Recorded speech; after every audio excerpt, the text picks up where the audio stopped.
খাগড়াছড়িতে হাজার হাজার মানুষ পানিবন্দী, প্লাবিত হচ্ছে নতুন নতুন এলাকা। 5 দিনের টানা বৃষ্টিতে আর উজান থেকে নেমে আসা পাহাড়ি ঢলে প্লাবিত হয়েছে ভারতের সীমান্তবর্তী জেলা খাগড়াছড়ির নিম্নাঞ্চল। বিপদসীমার উপর দিয়ে প্রবাহিত চেঙ্গি, মাহানি ও ভারত সীমান্তবর্তী ফেনীর পানি। এতে তলিয়ে গেছে লোকালয়, পানিবন্দী হয়ে পড়েছে হাজার হাজার পরিবার। মানুষগুলোর অবর্ণনীয় দুর্ভোগের মধ্য দিয়ে কাটছে সময়।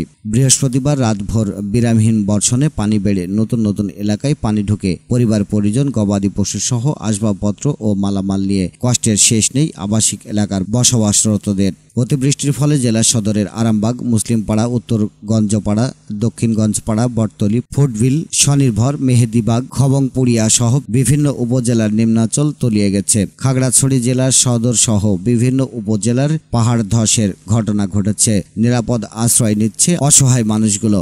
বিভিন্ন আশ্রয় কেন্দ্রে মানুষ আশ্রয় নিতে দেখা গেছে। বন্যার্তদের সহায়তায় কাজ করছে রেড ক্রিসেন্টের সদস্যরা। এছাড়াও রাজনৈতিক দল ও একাধিক স্বেচ্ছাসেবক সংগঠনের ক্ষতিগ্রস্তদের পাশে কার্যক্রমে এগিয়ে এসেছে। এদিকে নতুন করে প্লাবিত হয়েছে ভারত সীমান্ত ঘেঁষা জেলার মাটিরাঙ্গা উপজেলার 7 নম্বর ইউনিয়নের নিম্নাঞ্চল। সবচেয়ে বেশি এলাকা প্লাবিত বেলছড়ি ইউনিয়নের 2 শতাধিক পরিবার পানিবন্দী রয়েছে বলে জানান স্থানীয় চেয়ারম্যান রহমতুল্লাহ। তিনি জানান, অতিবৃষ্টির কারণে ভারতের পানি বেশি হওয়ায় সীমান্তবর্তী ফেনী নদী দিয়ে উল্টো দিকে প্রবাহিত হচ্ছে। এতে নতুন নতুন এলাকা প্লাবিত হচ্ছে বলে জানান তিনি।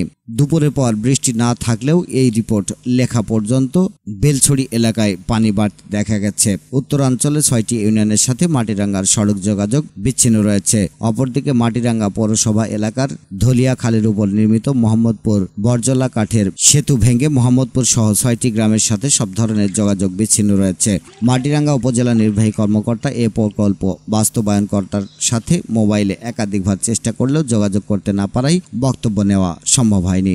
জেলা প্রশাসন যে কোনো দুর্যোগ মোকাবেলায় প্রস্তুত রয়েছে বলে জানিয়েছেন খাগড়াছড়ি জেলা প্রশাসক মোহাম্মদ শাহিদুজ্জামান। তিনি বলেন, বন্যা দুর্গতদের মাঝে ত্রাণ বিতরণ ও অসহায়দের সহায়তায় কার্যক্রম চলমান রয়েছে। এই সহায়তা দুর্যোগ চলাকালীন সময়ে অব্যাহত থাকবে বলে জানান তিনি। খাগড়াছড়ি থেকেই মোহাম্মদ এনামুল হক, বাংলা 71 টেলিভিশন। বাংলা 71 টেলিভিশন, সত্য প্রকাশে আপোষহীন।